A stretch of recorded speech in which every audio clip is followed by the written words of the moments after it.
మరి అటువంటి ప్రయాస మీరు ఎన్ని మీటింగులు పెట్టుకున్నా, ఏ ఊర్లు తిరిగినా, ఊరికే ఎంతమంది ప్రజల్ని మభ్యపెట్టినా అంత ఈజీగా ఈ పచ్చి నిజం తెలిసిన తర్వాత అంత ఈజీగా మారరు.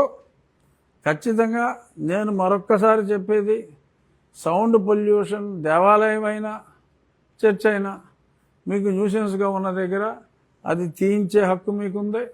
అలాగే ఇళ్ళ మధ్యన ఉంటే చర్చ్ మీరు రైట్ టు ఇన్ఫర్మేషన్ 10 రూపాయలు పడేసి ముందు అడగండి ఆ విలేజ్ సెక్రటరీ దీనికి అనుమతి ఉందా?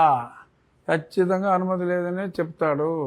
అనుమతి లేని దానికి మరి ఇలాగ ఆపరేట్ చేయడానికి వీల్లేదు, తక్షణం అది ఆపివేయండి అని చర్యలు తీసుకోమని చెప్పాలి. చెప్పిన తర్వాత వాళ్ళు నోటీస్ ఇవ్వకుండా ఉంటే వాళ్ళ మీద చర్యలు తీసుకోమని సోమవారం కలెక్టర్ గారు నిర్వహించే దగ్గర మీరు వెళ్ళి ధైర్యంగా పిటిషన్ ఇవ్వండి. మీ మీద ఎవడో ఎటువంటి అట్రాసిటీ కేసు పెడతానికి లేదు.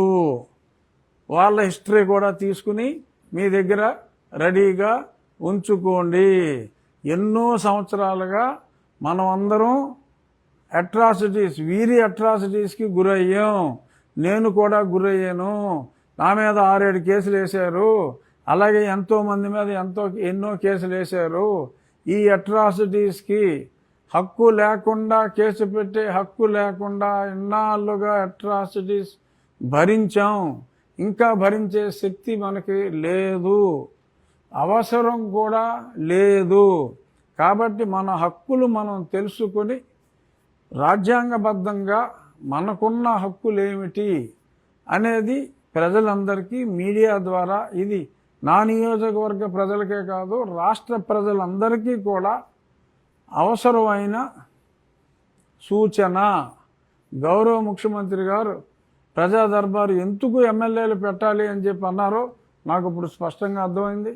ఇటువంటి నిగూఢమైన ఇబ్బందులు ఎన్నో ఉన్నాయి. ఇటువంటివన్నీ తెలియాలి అంటే ప్రజలతో ఎక్కువ ఇంటరాక్షన్ ఉంటే ఇటువంటి సునిశ్చితమైన ఇబ్బందులన్నీ కూడా బయటకు వస్తాయి. సో ఈ కార్యక్రమం, ఈ ప్రజా దర్బార్ కార్యక్రమం పక్కాగా నిర్వహించాలి అని సూచించిన ముఖ్యమంత్రి గారికి ఈ సందర్భంగా మరొక్కసారి నేను హృదయపూర్వక ధన్యవాదాలు కూడా తెలియజేస్తున్నా. అలాగే మరొక్కసారి ప్రజలు స్పష్టంగా ఈ అధికారాలన్నీ తెలుసుకుని చెయ్యాలి. మొన్న ఇది వాటర్ అమ్మా పాస్టర్ రాంబాబా కామవరపుకోటలో కళ్ళ చెరువు గ్రామంలో ఎక్కడో ఇళ్ల మధ్యలో ఈ రాంబాబు చర్చ చేస్తాయంటే ఇలాగే అనుమతి ఉండదు. అలాగే ఇళ్ల మధ్యన చర్చ చేస్తే ప్రాబ్లం ఏంటంటే ఇలాగ పక్కెళ్ళకి వెళ్ళిపోవటం, చనువు పెంచుకోవటం. సరే ఆ పాప పేర్లు అలాంటివి బయటికి రాకూడదు, ఎందుకంటే పోక్సో చట్టంలో ఇలాంటివేమి వాళ్ళ పేర్లు అవి రాకూడదు, అది మంచిది కాదు.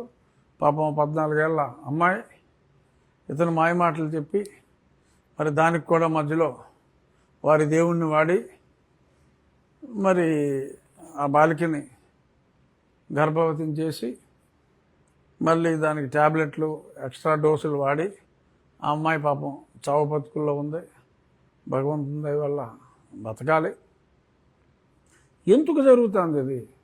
కేవలం ఇలా ఇళ్ల మధ్యన అనధికారికంగా మీరు ఎలవ చేసినందువల్ల. 2020లో అదే ఏలూరు తాలూకాలో ఇంకో కేసు వచ్చింది. ఇలాగే ఒక చర్చ్ ఫాదరు మరి చిన్నపిల్లలకి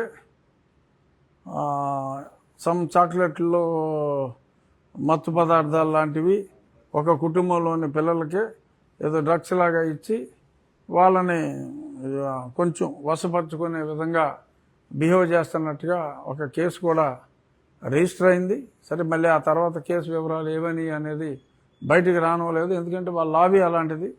వాళ్ళు అయ్యో ట్రై చేసుకుంటారు. చాలామంది పోలీసు అధికారులు కూడా ఉన్నారు కదా, మన సునీల్ కుమార్ లాంటి వాళ్ళు దళిత క్రైస్తవుల హక్కుల కోసం, ఫాదర్ల హక్కుల కోసం, ఫాదర్ నువ్వు నాకు ఇది ఇచ్చావు, నువ్వు నాకు అది ఇచ్చావు అని చెప్పి చెప్తూ ఉంటారు. కాబట్టి మరి వాళ్ళు ఈ రకంగా మరి కొన్ని చోట్ల ఇన్ఫ్లుయెన్స్ చేస్తున్నారేమో నాకు తెలీదు. ఏదైనప్పటికీ ఆ కేసు కూడా ఇంకా అపరిష్కృతంగానే ఉన్నట్టుంది. ఇలాంటివన్నిటికీ ఒకే ఒక్క సమాధానం, అనాథరైజ్డ్గా దేవాలయం కావచ్చు, చర్చ్ కావచ్చు, అనాథరైజ్డ్గా ఉండటానికి వీల్లేదు. 90% హిందూ దేవాలయాలు ఓకే ఎండోమెంట్స్ కంట్రోల్లో ఉన్నాయి. రోడ్ల పక్కన ఎక్కడ పడితే అక్కడ ఇష్టం వచ్చినట్టు కట్టిన వాటి మీద చర్యలు తీసుకోవాలి. నేను కూడా దానికి ఎటువంటి మద్దతు ఇవ్వట్లా. రోడ్డుకి అడ్డంగా ఉంటే మనం ఎప్పటి నుంచో ఉన్నా సరే కాళ్ళలో కూడా తీసేసాం. అది వేరే చోట సొంత స్థలంలో అనుమతులు తీసుకుని ఇప్పుడు కట్టుకుంటున్నారు. వాళ్ళు ₹1,00,00,000 కట్టుకుంటున్నారు, సంతోషం.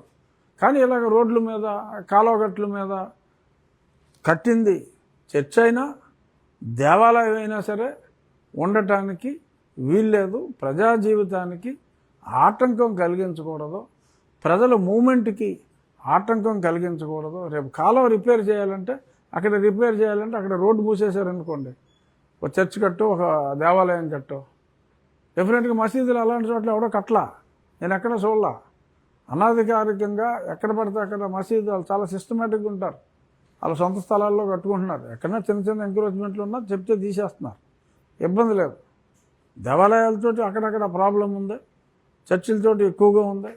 ఎందుకంటే వారికి ఏదో కవచకుండలాలు ఉన్నాయనే ఉద్దేశంలో మరి కొంచెం ఓవర్ ప్లే చేసిన మాట వాస్తవం. అందరం కలిసి ఉండాలి, అందరికీ మత సామరస్యం ఉండాలి. హిందుత్వాన్ని క్రైస్తవులు గౌరవించాలి, క్రైస్తవాన్ని హిందువులు గౌరవించాలి. మీరు రూల్స్ ఫాలో అవ్వాలి, హిందువులే రూల్స్ ఫాలో అవ్వాలి, మాకు ఫాలో అవ్వక్కర్లేదని శ్రావణ్ కుమార్ చెప్పినట్టు కుదరదు. అందరూ రూల్స్ ఫాలో అవ్వాలి, అందరూ రూల్స్ ఫాలో అవుదాం. ఎవడు దేవాలయం కట్టినా 376ని ఫాలో అవుదాం, ఎవడు చర్చ్ కట్టినా 376ని ఫాలో అవుదాం. అవసరమైనప్పుడు మీరు కంప్లైంట్లు ఇవ్వండి. So coming back to Rambabu issue, ఖచ్చితంగా రాంబాబు మీద తీవ్రమైన చర్యలు తీసుకోవాలి. మరి ఇప్పుడు దాకా నేను చూసా, మరి ప్రతిదానికి నేను ఏదన్నా మాట్లాడితే సాయంత్రం మైకుచ్చుకుని వచ్చేస్తున్నారు, ఏదో ఆ ఛానల్స్లో వచ్చేస్తున్నారు. మరి ఇలా రాంబాబు మరి ఈ రకంగా ఒక బాలికని, ఒక మైనర్ బాలికని ఇలాగా చేస్తే నీల్ కుమార్లు ఎవరో ఖండించలా. అరే రాంబాబు తప్పురా రాంబాబు, నువ్వు ప్రభువుని పూజించేవాడు, ఇలాంటి యదో పనులు చేయకూడదు రాంబాబు అని ఒకడైనా చెప్పాడా? ఎందుకు చెప్పట్లా? గడ్డి పెట్టండి రాంబాబుకి. తప్పు ఎవరు చేసినా తప్పే, అది హిందువు కావచ్చు, ఇంకొకటి కావచ్చు.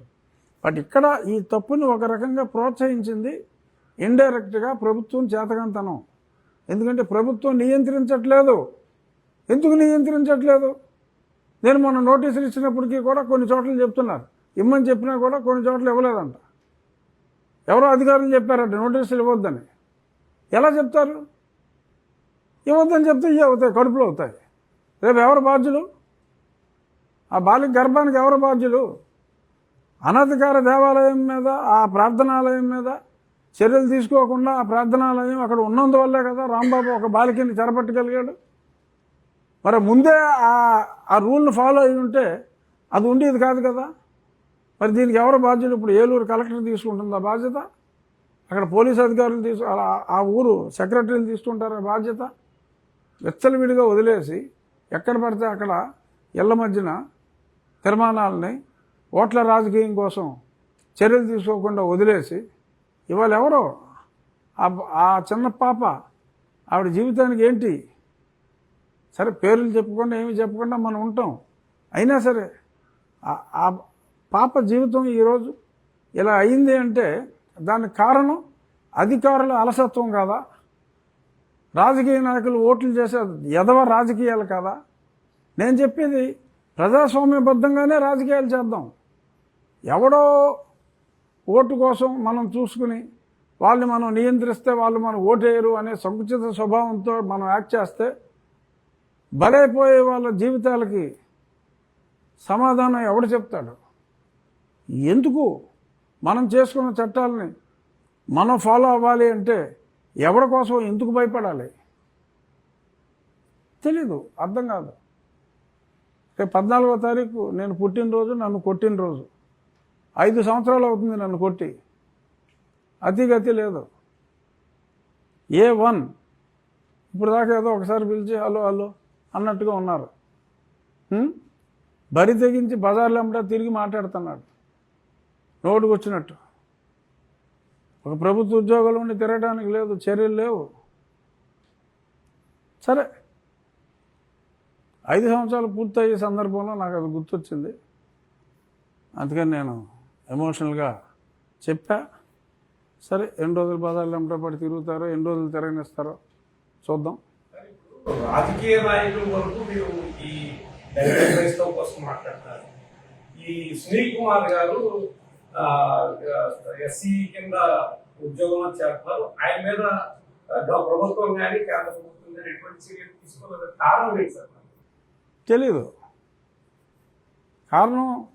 నేను ఇచ్చిన కంప్లైంట్లు వెరిఫై చేసి లేదు, వెరిఫై చేసి చర్యలు తీసుకోమని కూడా రాశారు. రాసినప్పటికీ కూడా మరి ఏమో, మరి అతనికి విపరీతమైన ప్రజాబలం ఉంది అని తెలియక భావిస్తున్నారేమో. ఇలాగే ప్రజాబలం ఉందన్నోడికి 70 ఓట్లు వచ్చినాయి. ప్రజాబలం ఉందని అవుతుంది. ఏం చేయాలి? ఏదో నేను కంప్లైంట్ ఇవ్వగలిగాను, పర్సూ చేస్తున్నాను. చూద్దాం. నేను కేంద్ర ప్రభుత్వానికి 5 ఏళ్ళ క్రితమే చెప్పాను, అతను ఏమనే సంస్థ పెట్టాడు, అలా సంస్థలు పెట్టి రన్ చేయడానికి వీల్లేదు. అది సింపుల్ బేసిక్ కామన్ సెన్స్. సంస్థలు పెట్టి ఒక ప్రభుత్వ అధికారి సంస్థలు పెట్టి చేయడానికి లేదు. ప్రభుత్వ అధికారి ఇష్టం వచ్చినట్టు పబ్లిక్లోకి వచ్చి ఆయన సీఎం చేస్తాను, ఈయన సీఎం చేస్తాను అని వాగడానికి లేదు. ఆ వాగుని ఎందుకు భరిస్తున్నారో నాకు తెలియదు. ఎందుకు అచేతనంగా నోరు మూసుకు కూర్చుంటున్నారో నాకు తెలియదు. I'm sorry to say this, but it's wrong. These are all fundamentals rules. మరి ఎందుకు ఫాలో అవ్వట్లేదు ఇతని విషయంలో అంటే, ఏమో ఇవాళ కాకపోతే రేపు, రేపు కాకపోతే ఎల్లుండి ఫాలో అవుతారు అన్న విశ్వాసం నాకుంది. వ్యవస్థ మీద నమ్మకం ఉంది కాబట్టి ఈరోజు కాకపోతే రేపైనా ఫాలో అవుతారేమో అని అనుకుంటున్నా. అడ్డంగా మాట్లాడుతున్నారు, ఇష్టం వచ్చినట్టు మాట్లాడుతున్నారు, ఊర్లు తిరుగుతూ మాట్లాడుతున్నారు. ఫలానా కులవాడు ముఖ్యమంత్రి అవ్వాలి అని కూడా మాట్లాడుతున్నారు. నాని మాట్లాడవచ్చు, ఇక్కడున్న విలేకరు ఎవడైనా మాట్లాడవచ్చు. కానీ ప్రభుత్వ ఉద్యోగంలో ఉన్నవాడు మాట్లాడకూడదు. అది రూలు. మరి అయినా మాట్లాడుతున్నారు, భరిస్తున్నారు. ఒక మామూలు చిన్న అధికారి అతిక్రమిస్తే వాడి మీద 5 నిమిషాల్లో చర్యలు తీసుకుంటారు. మరి ఎందుకు ఇలాగా వదిలేస్తున్నారు తెలీదు. సరే, మనం చేయగలిగేది ఏమీ లేదు. ఎఫ్ఐఆర్ వేశారు, కొద్దిమందిని అరెస్ట్ చేశారు, ఇంకొద్దిమందిని అరెస్ట్ చేసే ప్రయత్నాలు జరుగుతూ ఉన్నాయి. అది అలా సాగుతూ ఉంది. మరి కనీసం ఈ పుట్టినరోజు అయిపోయింది, వచ్చే పుట్టినరోజు నాటికైనా పుట్టినరోజు అయిపోతుంది, వచ్చే పుట్టినరోజుకైనా మరి ఏమన్నా చర్యలు తీసుకుంటారేమో చూడాలి. ఎందుకంటే స్పష్టంగా ఉన్నాయి అతని పాత్ర. 164 స్టేట్మెంట్స్ ఉన్నాయి. మరి అయినా సరే ఎందుకు ఆ ఉదాసీనత నాకైతే తెలియదు. బట్ ఈ ఉదాసీనత ఎక్కువ రోజులు ఉండదనే నేను భావిస్తున్నా. దేనికైనా సమయం రావాలని చెప్పి చూస్తున్నారేమో తెలియదు. ఉండుండొచ్చు, ఏమో తెలియదు. అది నాకైతే తెలియదు. నీకులాగా అనుకుంటున్నారు జనం, నాకైతే తెలియదు. ఏదో 1-6 ఎమ్మెల్యేలు అతని అనుచరులను అంటేసి తిరుగుతున్నారు, అది బహిరంగ రహస్యం. అతను అరెస్ట్ కూడా చేశారు. పార్టీ నుంచి, పార్టీకి మాకు సంబంధం లేదని చెప్పారు. పార్టీ పాప అంతకంటే ఏం చేయగలుగుతుంది? బట్ ఇప్పటికీ మన బెదవాళ్ళలో కూర్చుని ఏదో హోటల్లో కూర్చుని దందాలన్నీ చేస్తున్నట్టుగా కంప్లైంట్లు వచ్చినాయని కూడా మళ్ళీ నేను కూడా ఏదో మీడియా సమావేశాల్లో మాట్లాడాను. సరే, చర్యలు ఉంటాయో ఉండవా అనేది నాకు తెలియదు. కానీ మరి బాధ అనిపిస్తుంది. ఇంత దారుణంగా రాష్ట్రంలో ఎన్నికల్ని ప్రభావితం చేసిన అంశం నన్ను కస్టోడియల్ టార్చర్ అంశం. నేను మాట్లాడుతున్నా కాదు, ప్రజలందరికీ తెలిసిన కామన్ అంశం ఏదన్నా ఉందంటే ఇదే. ఆ అంశం మీదే ఇప్పుడు దాకా ఆ కేసు పురోగతిలో అతి గతి లేదని అన్నప్పుడు బాధ అనిపిస్తుంది. బట్ కుమార్ గారు ఎక్కడ మీటింగ్ పెట్టినా ప్రతి గ్రామానికి వెళ్ళి మీటింగ్ పెట్టి మనవాడ మన పంచాయతీ మన దళిత వాళ్ళని కూడా ఒక ప్రత్యేక పంచాయతీగా రూపుదిద్దాలని చెప్పేసి అంటున్నారు సార్. అసలు అది ఎక్కడైనా జరుగుద్దా సార్ ఒక గ్రామం? భారతదేశంలో ఇప్పుడు దాకా ఎక్కడా జరగల. ఎవడో బతిలేనోడు రకరకాలుగా మాట్లాడతాడు, వదిలేసారు అలాగా ఊరంతా తీసుకొచ్చినట్టు మాట్లాడుకోమని. ఎవడో మతలేనోడు మాట్లాడిన దాన్ని ఇప్పుడు దాకా నువ్వు జ్ఞానం అని నేను ఫీల్ అయ్యా. ఆ అజ్ఞాని మాట్లాడుతున్నారు కదా సార్, ఆ అజ్ఞాని గురించి మీకు తెలియజేద్దాం సార్ నా తాపత్రయం. నేను తెలుసుకున్నా, బట్ ఎప్పుడో తెలుసుకున్నా. ఎందుకంటే ఇప్పుడు 51 కులాలు ఉన్నాయి ఆంధ్రప్రదేశ్లో. షెడ్యూల్ కాస్ట్లో దళితులు అన్న కేటగిరీలో. ఇందులో మరి ఆయన చెప్పేది, ఆయన ఎంతసేపు ఆయన కులం గురించి, ఆయన ఎస్సీ మాల గురించే ఎక్కువ మాట్లాడుతూ ఉంటాడు. మామూలుగా కూడా కాలనీస్లో మరి అంబేద్కర్ గారి బొమ్మ ఒక దగ్గర, జగజీవన్ రామ్ గారి బొమ్మ ఒక దగ్గర ఉంటుంది చాలా చోట్ల. అసలు ఒక ఊర్లో ఒక మూల 300 మంది ఉండొచ్చు. అంటే 300 మందికి ఒక పంచాయతీ చేస్తే అసలు పంచాయతీకి ఆదాయం ఏముంటుంది? అసలు ఉండదా? అసలు ఉండదా? ఆ 300 మంది ప్రతి విలేజ్లోనూ 200 మందికో 300 మందికో ఒక దళిత పంచాయతీగా అతను మాట్లాడేది. ఓ దళిత పంచాయతీ చేశారనుకో, అక్కడ ఆదాయం ఏముంటుంది? పంచాయతీకి ఆదాయం లేనప్పుడు అది ఎలా డెవలప్ అవుద్ది? మనం చేసేసుకుందాం అంటే ఎవడెత్తాడు? ఊరంతా ట్యాక్స్ కలెక్షన్ ఉంటే ఓకే, ఇది ఆల్మోస్ట్ లైక్ ఏ క్రాస్ సబ్సిడైజేషన్. అక్కడ షాపింగ్ కాంప్లెక్స్లు ఉంటాయా? రెంట్లు వస్తాయా? మున్సిపాలిటీకి షేర్ వస్తుందా? పంచాయతీకి వచ్చిన డబ్బులే కదా ఖర్చు పెట్టేది. పంచాయతీకి గ్రాంట్లు వస్తాయి. ఆ వచ్చే గ్రాంట్ ఒకటే సరిపోద్దా? పంచాయతీ ఆదాయం ఉండక్కర్లేదా? ఎలా సాధ్యం? 300 మందికి ఒక పంచాయతీ ఇవ్వగలరా? కొన్ని చోట్ల 100 మందే ఉంటారు, ఇవ్వగలరా? లేదు, ఈ ఊర్లో దొడ్డనపూడిలో ఉన్న 200 మంది, సీసల్లో ఉన్న 200 మంది వచ్చి పెదమేరం దగ్గర ఉన్న 300 మందితో కలిసి మీ 600 మంది ఒక పంచాయతీ ఏర్పాటు చేసుకోండి అని చెప్పి ఆ ఊర్లో వదిలేసి ఇక్కడికి వస్తారా?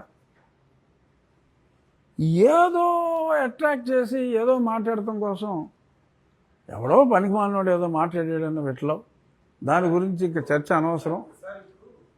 అందులో అర్థం లేదన్న సంగతే అందరికీ తెలుసు, అతను ఫాలో అయ్యే వాళ్ళకి కూడా తెలుసు. కానీ ఏదో క్యాచీగా మాట్లాడుతున్నాడు కాబట్టి ఏదో అతని ప్రయత్నం అతను చేసుకుంటున్నాడు. అతను ఏదో శక్తి ఉందని చెప్పి ఎవరైనా ఫీల్ అయితే మనం ఏం చేయలేం. అతను పోటీ చేస్తే 100 కన్నా రావు. హిందూ దేవులకు సంబంధించి వినాయక చవితి, గణప నవరాత్రులు కానీ, దుర్గమ్మ నవరాత్రులు కానీ పెడితే కనుక మైక్ పర్మిషన్ కావాలి, డీజే పెడితే డీజే పర్మిషన్ కావాలి, ఊరేగింపు పర్మిషన్ కావాలి, పోలీసులు అంటారు సార్. ప్రతి ఆదివారం మంగళవారం చర్చిల దగ్గర ప్రతిరోజు వాదిస్తూ ఉంది, కానీ వాళ్ళకి పర్మిషన్ అడగరు. వాళ్ళ జోలికి భయం, ఎస్సీ అట్రాసిటీ కేసు పెడతారని భయం పోలీసులకి. అలాగే బెదిరిస్తున్నారు వాళ్ళు. హిందువులు ఖచ్చితంగా ఆ పర్మిషన్ తీసుకోవాలి. అందుకనే నేను చెప్పేది, ఆ 15 రోజుల మించి హిందువులు అడిగేది కూడా ఏమి ఉండదు. ఆ మైక్ పర్మిషన్ ఆ 15 రోజుల మించి అడగరు. అలా పర్మిషన్ అడిగితే, పర్మిషన్ ఏది అని అడిగితే అది నేరం. మా దళిత క్రైస్తవుల్ని మీరు ప్రశ్నిస్తారా? ఓట్లు అక్కర్లేదా? స్థాపించేది మన రాజ్యమే. రఘురామరాజు ఎవడు? వస్తాంది మన రాజ్యం అంటాడు, తెలంగాణ నుంచి వచ్చినాడు. మన దళిత రాజ్యం వస్తుంది అంటాడు, దళిత క్రైస్తవ రాజ్యం. అతను అసలు దళితుడే కాదు. అతనే చెప్పాడు ఆ మధ్యన, నేను ఏదో సామాజిక వర్గం అని. మరి ఇలాగా వచ్చేస్తాను, మనం స్థాపించేస్తాను అని. అలాగే ఇంకోటి, మహాసభలను పెడతారు. మహాసభలను పెట్టి మాట్లాడు వాడు బొగోడు అంటాడు.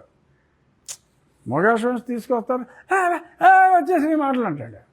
ఆ మధ్యన చూపెట్టాను కదా, అవన్నీ crime. Drugs and magic remedies చట్టం అని ఉంది 1954. ఆ మ్యాజిక్ రెమెడీస్ చట్టం ప్రకారం ఇలాగా ఈ పచ్చబద్దాలు ఆడేసి మాట్లాడని వాళ్ళకి మాటలు, కుంటూరు నడిపించేటాలు, ఇలాంటివన్నీ ఈ డ్రామా షోలు పెడతారు కదా, they all can be arrested. But ఎవరైనా కంప్లైంట్ ఇవ్వాలి. 54 నుంచి చట్టం ఉంది. ఇప్పుడు దాకా ఆ కేసులో అరెస్ట్ చేసినవాడు ఎవరు లేడు, కంప్లైంట్ ఇచ్చినవాడు లేడు. సో ప్రజలకి అది కూడా చెప్తున్నా, కంప్లైంట్ ఇవ్వండి. క్రీస్తు సభలు జరుగుతూ ఉంటాయి కదా, కంప్లైంట్ ఇవ్వండి. క్రీస్తు సభలకు పర్మిషన్ అడగరు, ఆఖరి నిమిషాల్లో పర్మిషన్ అడిగినా ఏదో ఎస్పీలు ఇల్లు ఇచ్చేస్తారు, ఎక్కడో పైనుంచి ప్రలోభాలు వస్తాయి, ఇచ్చేస్తారు. పైనుంచి ఎవడో ఒక క్రిస్టియన్ ఆఫీసరు ఎస్సీ రిజర్వేషన్లో వచ్చిన వాళ్ళు ఉంటాడు, ఐపీఎస్లో కూడా, సునీల్ కుమార్ లాగా. వాళ్ళు ఏదో ఫోన్లు చేస్తారనుకుంటా, ఇచ్చేస్తారు. ఇక్కడ కూడా ఉంటారు ఇలా దొంగ సర్టిఫికెట్ల మీద ఉద్యోగం ఉన్నవాళ్ళు, ఇంటెలిజెన్స్లో ఉంటారు, కానిస్టేబుల్లో ఉంటారు, ఎస్ఐలో ఉంటారు. వాళ్ళ హక్కుల కోసం పోరాడుతూ ఉంటారు. పర్మిషన్ తీసుకునేది ఏదో పెట్టుకుంటామని కొట్లాడతారు, రోడ్ల మీద పెడతారు, మైకులు పెడతారు, న్యూసెన్సు. సరే అది కంట్రోల్ చేయాలరా బాబు అంటే మళ్ళీ ఇదిగో ఇయ్యే ఓట్లడ్డు, ఏం పర్వాలేదు ఇచ్చేయండి అని ఎవడో చెప్తాడు. సో ఇవన్నీ ప్రజలకున్న హక్కులు. ఆ పోరాటం అనేది ఆ ప్రజల నుంచి రావాలి తప్ప రఘురామకృష్ణరాజు లాంటి వాడు గొంతు చించుకుంటే అయ్యేది కాదు. I am here to tell you the rules. అది మీరు పాటించమని అధికారులని నిలదీయండి, మాలాంటి ప్రజాప్రతినిధులను కూడా నిలదీయండి. మీ హక్కులు చెప్పడం వరకు నా బాధ్యత, ప్రశ్నించటం తెలియజేయటం నా బాధ్యత, ప్రశ్నించటం ప్రజల బాధ్యత అని చెప్పడం కోసమే ఈయన ప్రెస్ మీటు ఉద్దేశం. ఆల్మోస్ట్ గంట దగ్గరికి వస్తుంది కాబట్టి ఇంక మీరు ప్రశ్నలు ఏమన్నా ఉన్నా. ఆకివీడు రామాలయం అనుకున్న విధంగా చక్కగా నడుస్తుంది. ఆ బేస్ కాంక్రీటు ఈ పనులన్నీ కూడా ప్రారంభమయ్యాయి. నెల రోజుల్లో ఆ బేస్ లెవెల్, ఎందుకంటే గ్రౌండ్ మనం పూర్తిగా రాతి కట్టడంతో కడుతున్నాం. ఆ భూమిని చాలా స్ట్రాంగ్గా బెడ్ కాంక్రీట్ అంతా ఎక్కువ మందంతో నీట్గా చేయవలసిన అవసరం ఉంది. ఎందుకంటే రాతి కట్టడం బరువు ఎక్కువ, అదంతా సాయిల్ కొంచెం వీక్ సాయిల్ కాబట్టి అది చేసి సైమిల్టేనియస్గా రాళ్ళు కటింగ్ అంతా కూడా మైన్ దగ్గర కొంచెం ఆకృతులన్నీ వేరే దగ్గర కూడా మెషిన్ మీద కటింగ్ అవుతుంది. ఏదేమైనా అనుకున్న 7 నెలల కన్నా ఒక నెల రోజులు ముందుగానే పూర్తి చేసేలాగా ప్లాన్ చేస్తున్నాం. సో ఒక నెల తర్వాత సైట్లో ఫిజికల్గా భూమి పైకి వచ్చే యాక్టివిటీ స్టార్ట్ అవుతుంది. ఆ యాక్టివిటీ స్టార్ట్ అయిన తర్వాత సీసీ కెమెరాస్తో పబ్లిక్ రెగ్యులర్గా వారి దేవాలయం, ఇది పబ్లిక్ దేవాలయం, 100 రూపాయల నుంచి 10,000 వరకు భక్తుల విరాళాలతో వచ్చే దేవాలయం. వాళ్ళు ప్రతిరోజు అక్కడ ఏం పని జరుగుతుంది అనేది పబ్లిక్ కూడా చూసుకునే విధంగా దానికి ఒక లింక్ ఇచ్చేసి దే కెన్ మానిటర్ ఎలా జరుగుతుంది ఏంటి అనే దాని మీద పబ్లిక్ మానిటర్ చేసే విధంగా ఉంటుంది. ఓకే, ఇంకా ప్రశ్నలు వద్దు. Thank you.